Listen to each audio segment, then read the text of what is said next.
And of course, the legal votes, as we've discussed, should be the votes that fell under the state legislature's rules, whatever was set for elections. And Daniel Horowitz has a piece in The Blaze that says, yes, state legislatures do indeed have the final say over this election. The framers made it very clear where the power lies. He said, it's not like the framers of our Constitution or the crafters of federal election law never envisioned the challenge of contested elections and prepared a method for resolution. In fact, they did prepare for this exact scenario, and they clearly intended for the state legislatures to have the most power to resolve any conflict over the validity of election results. Last week, I wrote an article reminding Republican-controlled legislative bodies in states with widespread concerns of voter fraud that the Constitution vests in them the ultimate authority to appoint presidential electors. I noted that because the Constitution allows them to completely bypass a popular vote when selecting those electors, they can certainly decide if the preponderance of evidence indicates the results are tainted, how they wish to choose those who ultimately cast the ballot for the president. Several state legislatures in key states have reached out to me expressing interest in reclaiming their authority rather than allowing the courts, or worse, the media, to have the final say. However, some have expressed concerns over limitations on their power, given delegated authority that has already passed out of their chambers years ago. In some states, the legislature cannot convene a special session outside the regular session, typically in January, without the consent of the governor.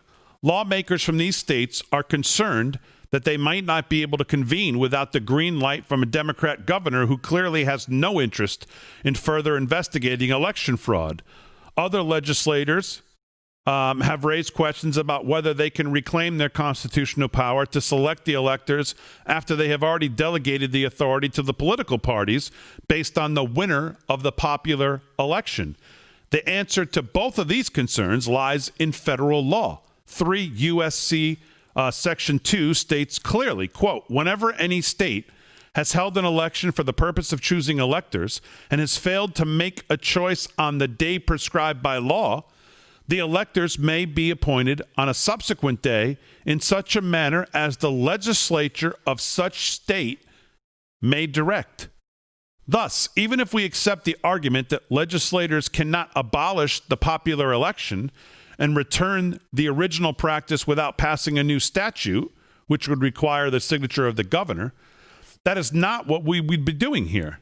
There has already been a popular election, and assuming the results remain contested and unclear, federal law dictates they alone are responsible for resolving it. Given the existing plenary power to select electors, plus the power of Congress to set the time for voting on them, and Congress gave the authority to legislators to control that process, it's hard to see how any other state law would supersede such power in this case, at least as it relates to the presidential election. The fact that any state statute would not supersede the legislature's plenary power of selection of the electors seems clear from the language in the landmark Supreme Court case McPherson v. Blacker, 1892. In the unanimous opinion, the court cited an 1874 Senate report which explained the power as follows. Quote, the appointment of these electors is thus placed absolutely and wholly with the legislatures of the several states. They may be chosen by the legislature, or the legislature may provide that they shall be elected by the people of the state at large, or in districts as are members of Congress, which was the case formerly in many states.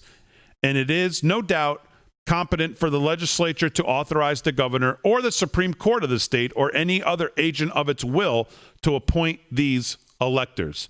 The power is conferred upon the legislatures of the states by the Constitution of the United States and cannot be taken from them or modified by their state constitutions any more than can their power to elect senators of the United States. Whatever provisions may be made by statute or by the state constitution to choose electors by the people, there is no doubt of the right of the legislature to resume the power at any time, for it can neither be taken away or abdicated.